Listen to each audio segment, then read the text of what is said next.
Okay.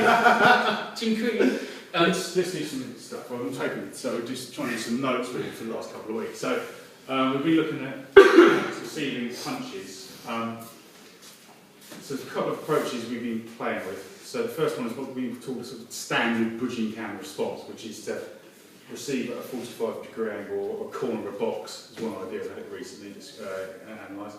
So I'll describe that in a minute. Okay, so if the guy's attacking, he's going to come out of distance. So this kind of range here is kind of just on the edge of my comfortable distance. I'm not very happy about being here. Ideally, I'll be here.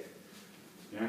Because again, he has to enter my space. So if he's punching, so he's got to actually commit to a kind of bigger lunging attack. I think some of the issues with Bujinkan is the fact that the premise is always he's going to be at this distance, unless he's grabbed you and he punches. This seems to be a lot of the work that's been explored in the Bujinkan. I think this has got a good point behind it because of armed society and things like that. People don't necessarily want people getting too close to you and all that sort of stuff. But I think we have to practice against a range of distances and situations. Anyway, so the first idea, if he is launched an attack into you, you get to the corner of the box. Now, a lot of people get fixated on this blocking idea. So they try and receive and they kind of stop there. Oh yeah, hit the arm really nicely, but they've kind of almost ignore the rear hand, which could follow very quickly, obviously. So what I try to employ is this kind of approach. I'm actually covering this centre line and then you kind of here, which is kind of like the Kion Hapo #1, yeah? So you have to step back a little bit, not too much. Yeah, so if he's punching, kind of here, and then covering this line here, and then you're into a strike with the rear hand. Okay, this is okay, this is fine. So, there's one again. So if he does try and punch a second time, he's going to really run onto this, okay? And I'm kind of, can you punch me, Lee? So I've got enough wiggle room there. So this idea of the corner of the box is one I had explained by Rob Renner. It's quite interesting actually. So his fighting arc is kind of the range of his reach. It tends to be more focused at the front, not to say you can't kick with the rear or something like this, but his arms and his legs reach back yay far, his legs, if you go back again, legs about sort of here I imagine, yeah, that's kind of his range and his distance, so that's kind of his arc, if you like. If he attacks pretty much any angle, if I can get to a corner of a box inside a circle, I'm trying to say, we talked about this last time, yeah? So if he does a turning punch or anything really, okay, it's still safe distance, yeah, so and exactly like and kicks as well as you are there. So yeah, so what a corner of a box. So it's easy to escape, but the key thing is you've got to make sure you're doing something proactive too, whilst he'll just keep chasing you. So you can't constantly do this. Oh, he'll run away, because he'll just catch up with you and get you in the end, yeah? So you've got to come with a sense of mind. So proceed to the sort of corner of the box, but make sure you're doing something back to him rapidly. Okay, so this is kind of what we call a classic Bujinkan response, get the cover up and close them down, I suppose, yeah? So, or like in Jumanji and that kind of idea, yeah? So this is okay, this is kind of the first thing you've done.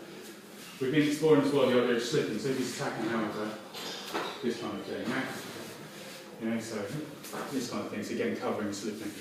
So it's nice and easy way of moving, in covering the distance and clogging in, okay? So, and then, okay? Nice and easy, okay? So, how we move in, okay? Yeah, however he's moving, these kind of things, again, covering and being active, yeah? So, if he's doing turning punches, you've got to be aware of that as well, so you can obviously cover, similarly, yeah. Yeah.